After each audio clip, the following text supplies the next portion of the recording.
Tu as certainement des projets, des rêves.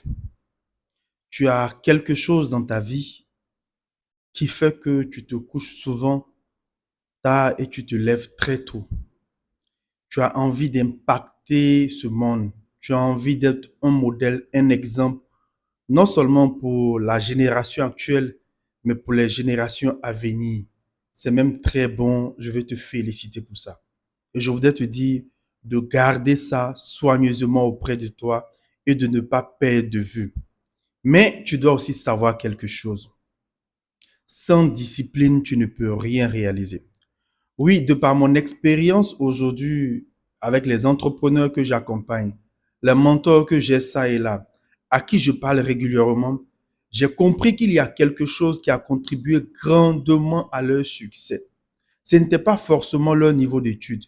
Ce n'était pas forcément, on va dire quoi, qu'ils aient démarré avec beaucoup d'argent. Mais c'était beaucoup plus la discipline. Et cette discipline, un mentor à moi me donnait quelques exemples de discipline qu'il fallait observer si on veut aller très loin. Alors, je viens de faire un test, je fais une publication là-dessus sur ma page, mais je me suis dit qu'il était important aussi de faire une vidéo pour partager avec le reste de ma communauté, pour ceux qui n'allaient peut-être pas voir l'écrit, pouvaient tomber sur la vidéo. Donc, je sais ici que je vais essayer de les lister avec vous.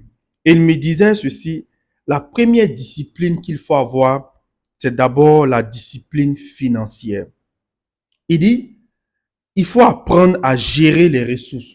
Il faut apprendre à gérer ce que tu reçois ou ce que tu gagnes comme argent aujourd'hui. Parce que les gens t'observent et de par ta façon de savoir gérer, tu peux bénéficier de certaines aides ou de certains accompagnements et cela pourrait t'ouvrir des portes. Et si tu as une bonne gestion financière, naturellement, tu sauras investir, tu sauras épargner, tu sauras multiplier cela. Donc, la première discipline, c'est la discipline financière. La seconde discipline que tu dois avoir, c'est la discipline spirituelle. Et il me disait ceci, tu manges, tu vas au sport, tu prends soin de toi. Cela doit être de même pour ton âme, au fait. Il faut que tu te disciplines spirituellement. Tu dois avoir une vie spirituelle et tu dois être ancré dans ta spiritualité. Il me disait, il n'y a pas de un pied dedans, un pied dehors. Ou tu es dedans, ou tu n'es pas là-dedans. Et que tous ceux qui réussissent financièrement, même quand ce n'est, qui réussissent, j'ai dit financièrement, matériellement, leur vie, et même quand ce n'est pas visible, il faut savoir que c'est des personnes qui sont ancrées dans la spiritualité, qui est différente de la religion. La troisième discipline, il disait l'environnement. Oui, il faut discipliner, il faut avoir une discipline environnementale. Et il m'a dit, les lieux que tu fréquentes, par exemple, et les lieux que tu fréquentes peuvent façonner ta façon de penser, ta façon de réagir et ta façon de voir la vie.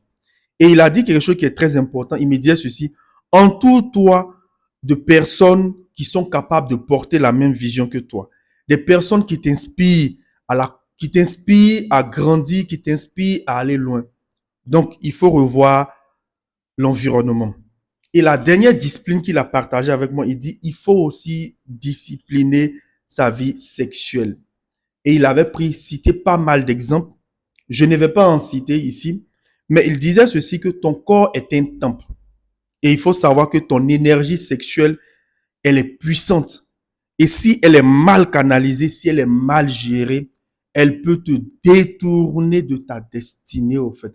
Elle peut t'empêcher de rentrer dans ta destinée. Et que la destinée, ce qui facilitait, c'était la discipline. Donc, ces clés que je viens de citer, il m'a dit, ce sont des clés qui sont essentielles pour une personne qui veut rentrer dans sa destinée. Alors, je partage ça avec vous parce que j'ai trouvé ça très intéressant. Et ce que moi je vais ajouter, il faut savoir que entrer dans sa destinée s'accomplit, il y a un prix à payer. Et il n'y a aucune réussite sans prix à payer. Et ce prix, tu le payes de différentes manières. Et les différents types de disciplines que nous avons citées, pour moi, c'est une façon aussi de payer le prix. Et je t'encourage à payer le prix. Je t'encourage à te discipliner pour ton bien-être. Donc, si tu penses qu'il y a une autre forme de discipline qu'on devait ajouter, n'hésite pas à donner ton point de vue en commentaire. Laisse un pouce, like, commente, abonne-toi et partage aussi avec d'autres personnes afin qu'elles aient ces mêmes informations. Donc, j'ai tout le test qui est partagé sur ma page Facebook. Je vais le partager sur les autres canaux. Mais la vidéo aussi, il était important pour moi de la faire pour que d'autres personnes aussi puissent bénéficier de ce contenu-là. Donc, c'est samedi matin, il fallait que je partage ça avec toi. Moi, je suis en train d'aller au garage parce qu'il faut que j'y fasse un tour. Allez, merci beaucoup, prends soin de toi et surtout, à très très bientôt. On est ensemble, on n'oublie pas une seule chose, la discipline.